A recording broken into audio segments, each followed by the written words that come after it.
ponta dos combustíveis, todo mundo desesperado, ninguém sabe mais o que faz, se abastece muito, se abastece pouco esperando o preço baixar. Por isso, o Na Ponta do Lápis veio conversar com o professor Eli, que vai nos dar dicas importantes como sobreviver a este momento. Professor, antes de você dar essas dicas, o que está acontecendo no mercado que as pessoas estão vendo que todo dia tem alta no preço dos combustíveis? O petróleo ele é negociado no mercado internacional. Isso significa que ele sofre oscilação do câmbio, portanto do dólar. Como a gente tem visto o dólar subir, e aí tem diversas razões, a exemplo de fuga de capital, enfim, o que acontece é que com o dólar alto, o preço do combustível também sobe. Mas não é só isso, porque a gente tem a questão dos impostos, e os impostos acabam pesando para o consumidor no final. E o que muita gente não sabe é que quando existe uma pequena alta ou uma pequena queda na variação da gasolina, a gente está falando na gasolina que vai para a refinaria. Da refinaria ainda tem que passar pela distribuidora, tem que passar por uma série de processos até chegar no posto e aí sim chegar lá no carro do consumidor. Só que a essa gasolina ainda a gente precisa adicionar o etanol. E aí o que acontece? Nós estamos com um etanol muito caro, porque se sobe o preço da gasolina, automaticamente vai subir o preço do etanol. E aí os produtores sucroalcooleiros, em vez de mandarem a sua matéria-prima para abastecimento, por exemplo, do açúcar, vai mandar isso para o abastecimento de etanol. Para eles é mais interessante. Resultado, a gente inflaciona os dois mercados, tanto o mercado do açúcar quanto o mercado do combustível. Então, na bomba, a gente acaba não sentindo por esses motivos, além do que, por exemplo, o dono do posto vai acabar pagando, por exemplo, uma energia mais cara.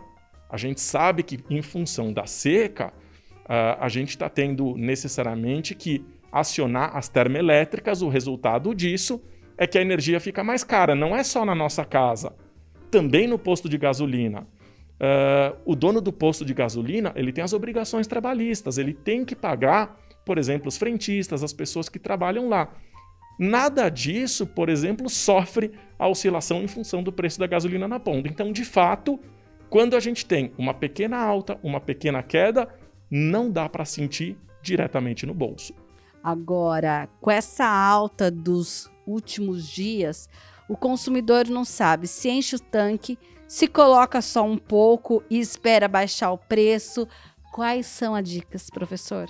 Olha, as expectativas não são das melhores. A gente não consegue enxergar no curto prazo uma redução do dólar.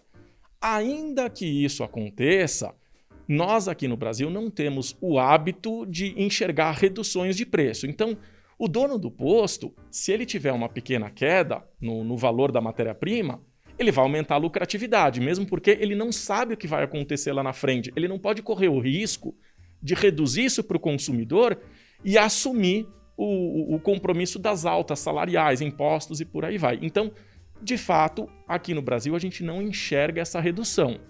Não tem o que fazer. É momento da gente tentar utilizar outros meios, a exemplo da bicicleta.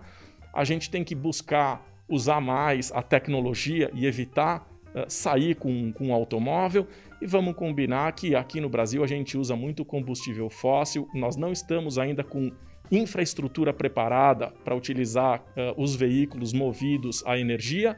Então, é um bem que a gente faz, inclusive, para o meio ambiente, evitando de sair com os veículos. E se não tiver como, a gente enche o tanque ou a gente coloca um pouquinho para a semana? Qual é a dica? E uma outra coisa também, que apesar de as pessoas discutem, para o carro flex, por exemplo, eu coloco etanol ou eu coloco a gasolina? Qual é a vantagem? Qual é o momento que a gente fala é melhor um ao outro?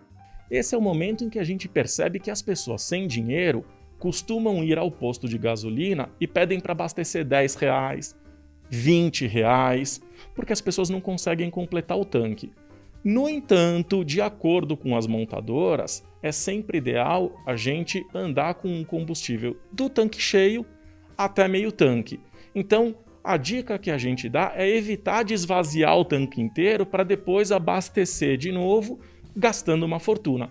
Se a gente puder, chegou no meio tanque, já dá uma abastecida, gastou um pouquinho, volta a abastecer, aí sim faz sentido. O que não dá hoje para fazer é abastecer o tanque inteiro, esperar ele esvaziar todo para depois encher de novo.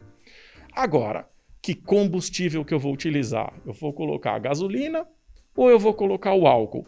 Aí depende de uma série de fatores. Depende, primeiro, de qual é o consumo do meu veículo para a gasolina e qual é o consumo do meu veículo para o álcool.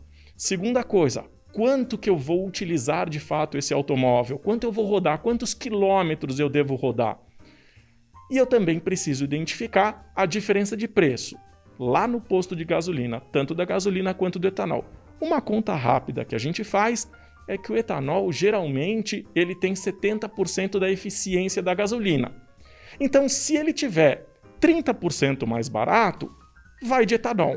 Se não, vai de gasolina. E nesse momento, infelizmente, a gasolina ainda está compensando mais. Obrigada pelas dicas, professor. E você aí de casa, se puder, coloque a bicicleta na rua ou então tente uma carona solidária para ir, digamos que, dividir aí esse preço da gasolina, esses custos. E a gente fica por aqui. O Na Ponta do Lápis volta na próxima semana com mais dicas. Até lá!